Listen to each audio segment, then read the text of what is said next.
وارد این شات بشید، فوتو رو بزنید و حالا نیو رو بزنید. عکسی که میخواین رو انتخاب میکنین، روی این گزینه کات اوت بزنین، عکس پشت زمینتون حذف میشه. حالا دوباره وارد این شات بشین، بک‌گراند سفید رو انتخاب کنین، رو گزینه اول میزنین، از قسمت بک‌گراند مدلی که دوست دارین رو انتخاب میکنین. حالا روی PIP میزنین، عکس قبلی رو مجدد وارد میکنین، یه گوشه قرار میدین. حالا روی این گزینه قرار میدین و تمامی نوارها رو صفر میکنین.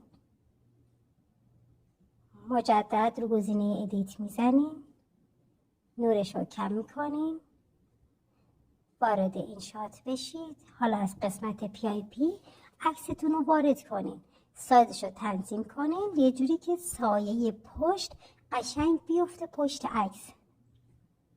حالا مجدد بزنین روی PIP، از گزینه PIP قالبو که ما داریم و وارد میکنین.